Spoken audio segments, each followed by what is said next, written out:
Hey everybody, how's it going? Hope you're having a lovely day. So I have been enjoying watching Twitter descend into a hellscape with a browser that has no script, uBlock origin, and no cookies allowed in it because hell, if there's any way I'm going back to actually being a Twitter user.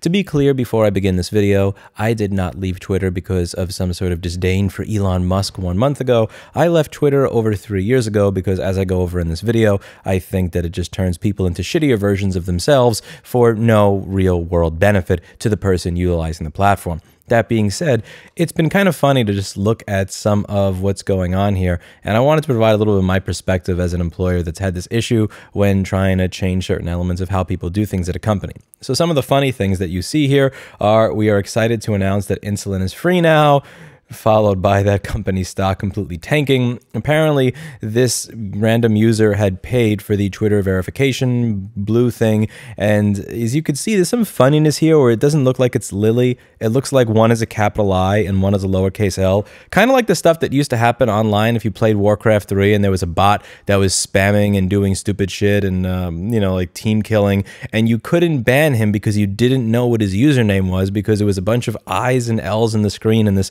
random configuration. You have another one over here, which is, Nintendo of US. Nintendo with Mario giving the finger. And one of my personal favorites, we will begin halting all weapon sales to Saudi Arabia, Israel, and Lockheed in the United States until further investigation into their record of human rights abuses. Hashtag we are Lockheed Martin. And it is not Lockheed Martin, it is Lockheed Martini, followed by Lockheed Martin stock going psh. This stuff is kind of funny. It's a little, it's just, I can't help but laugh at some of this. And so there's a few perspectives that I wanted to go over this from. One of two things is going on here.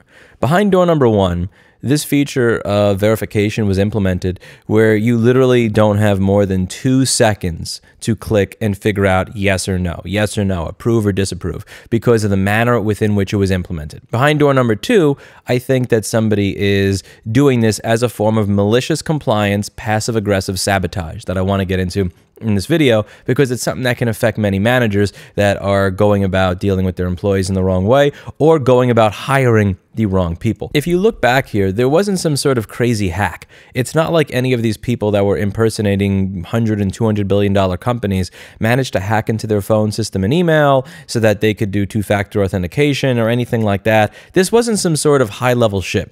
This was Lockheed Martini instead of Lockheed Martin. This was Nintendo of US instead of Nintendo of US. This is, again, okay, this one over here, I'll be honest, that would kind of get me after a few drinks. But this is something that if you have 10 seconds to look at the account, you will be able to tell that they're on some bullshit, and they didn't. This is not stuff that's really, really difficult to detect. So I want to give you a story and just kind of give you an idea of what I'm talking about when it comes to stuff like this type of passive-aggressive malicious compliance. About 9 years ago, when I started getting into doing BGA rework, I didn't know a damn thing about it. So I decided to hire somebody who was professed as an expert in that particular field. And it would take him 6 to 9 hours to do each and every job. I thought this was kind of weird, but I didn't know how to do his job, so I never really dug into it too much. One day, a friend of mine said, listen, we don't know how to do this, but I know there's no way in hell that takes 6 to 9 hours. Let's figure it out. We had just gotten drunk, and we decided to go to the store, work on a donor board, and in 45 minutes, we were able to do the job from beginning to end, and it worked perfectly. Everything went the way it was supposed to. We had never used this machine before, and we were both wasted. So I went back to him and I said, this is no way in hell this takes 6 to 9 hours. You have 2 hours per job going forward. And he's like, okay, I'll do what you ask, with that weird kind of passive-aggressive tint in the voice. So one time he put the wrong chip on the board and goes, well, you said I had to do it in 2 hours. That doesn't give me time to check the chip. And, he wasn't even testing them. He wasn't putting the machines back together with all their pieces. And essentially, rather than go up to my office and knock on the door and say, Lewis, here's why I cannot do this in 2 hours. Here are the bad things that will happen if I try to do what you tell me to. He decided to do the passive-aggressive thing and do exactly what I asked, and then assume that the bad results themselves would cause me to change my mind. And there's a difference in the mindset there. So if my current manager, Steve, if I tell him to do something that is not realistic for any given reason, he will explain to me why it is that can't be done, the most likely consequences of it, why I probably shouldn't do it, other alternatives that I could do to the idea that I gave him, so that we can really brainstorm through how to have success for the company.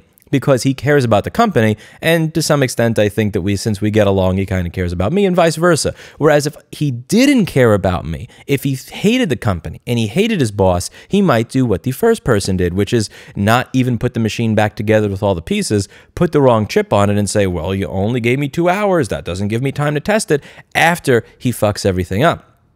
And I think that's what's going on here, because the people at Twitter don't like Elon Musk and they don't like the manner in which he's taken over the company. To be clear, I'm not saying that management at that company was good. I'm not saying that I'm simping for the board of directors or the CEO in any way, shape, or form. However, if you look at the manner within which he has gone into the company and started getting rid of people, this is not exactly conducive to building an environment of trust between the new management and owners and the employees. And I think this is what you get. So I'm kind of guessing that the conversation was something like, we want to implement this, and they go, oh, okay, that's what you want to do? Okay, we'll do it the way you ask, asshole. And then you get a bunch of this, which, again, this is obvious. Like, you really can't, there's no argument as to why something like this is able to make its way through. Virtually everybody in the United States of America knows what and who Lockheed Martin is. They know it's probably important enough that you should look at the name for more than 1 second to see that it's Lockheed Martin and not Lockheed Martini. There's probably some sort of passive-aggressive malicious compliance going on the site. And again, to be clear, I find this hysterical. Again, I'm not going back to Twitter as a user, because I still believe, as I said in this video, that Twitter, Facebook, all these platforms bring out the worst in humanity, and they're bringing out the worst in you as a human being and manipulating your emotions so that they can make money, not you. Not for me, not for me. I have my little private IRC channel with some people that I've known for a very long time, and I post videos to YouTube, and admittedly, I've tried to stop reading the comment section, but you can't convince me that this is not an intentional way to screw up the boss's attempt at getting a new idea to work. If employees don't like you, or they don't like the idea that you are pushing for, there are many ways within which they can passive-aggressively go out of their way to ensure that your idea fails, and then say, see, we did what you asked for, it didn't work. Now, granted, again, in this case, did it not work because it's actually a bad idea? Or did it not work simply because you went out of your way to fuck up the implementation of it to make your boss look bad as a way to punish him for what he has said or done to you? That employee that I said, listen, you're too slow. It takes 6 to 9 hours for you to do this job. It takes us less than an hour while drunk. You've been here for 6 months. I need you to figure out a way to do this in less time. He was insulted by what I told him, and he decided to respond to that insult in a very passive-aggressive way, and it led to us parting ways right after that conversation where he said, well, how am I going to check if I put the right chip on the board after 2 hours? This is one of those things where I don't know how you fix that without rooting out all of the people at the company that were involved in that in any way, shape, or form. I don't know. Best of luck to him, but I'm enjoying the entertainment. Again, I'm not enjoying, to be clear, I am not enjoying Twitter at this point as a, quote, free speech platform. I'm not enjoying it because there is less censorship or less hate speech or any of that. I'm simply enjoying watching somebody spend $45 billion to take a wrecking ball to the thing that they already paid $45 billion for. There's some entertainment value in that. And when he talks about the fact that there are more users active on the platform now than ever, I don't know if he realizes the difference between being in on the joke and being the joke. But we'll see. Let me know if, as an employer or as an employee, you have seen this practice or been a part of this practice at the companies you worked for. When your boss tells you to do something and you think it's not a good idea, do you just go ahead and implement the idea exactly as he said and then kind of not really care if it sabotages itself, or be part of that sabotage because you don't like your boss? Or do you say, well, I see what you're trying to do. Here are some things you should consider. Here is how this could potentially go wrong. Here's what I think we should do instead. What do you think? Very curious. Do you get involved in those back and forths? And if you do you get appreciation for them? If you don't feel appreciated for it and you don't feel like your input is ever valued, do you feel guilty at all about just going full Lockheed Martini on your boss? One question that I think is really interesting here, in addition to all of this, is the legal ramifications of the legal liability Twitter is opening itself up to with this garbage feature. So with Section 230, and this, I'm going to credit Eli, the computer guy, with this. He went over this in his amazing commentary of this entire clusterfuck. With Section 230, it's put together in a way where social media networks and content aggregators aren't always able to be held legally liable for what is posted to their platform because they are a platform.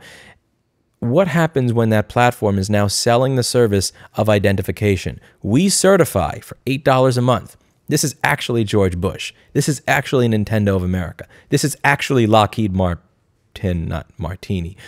And then they say something that removes billions of dollars from their market cap that is not true. It's not just that misinformation was posted to the platform. It's that misinformation was posted to the platform by somebody that the platform has verified is this person when it is not actually that person. Does that open up the platform to legal liability? Can Lockheed Martin or Nintendo or that insulin company now sue Twitter, not because there's misinformation on the platform, but because Twitter is certifying that that misinformation on the platform was said by that person who is not actually that person? Are they assisting in identity theft by offering this type of verification service that anybody can sign up for willy-nilly and pretend to be a multi-billion-dollar defense contractor, an insulin provider, the president, or Nintendo of America?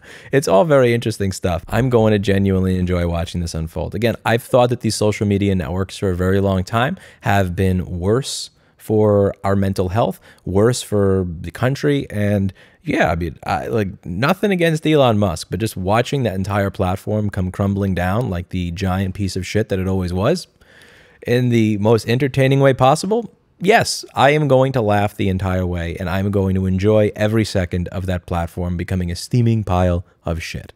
Let me know what you think in the comments down below. That's it for today, and as always, hope you learned something. I'll see you all in the next video.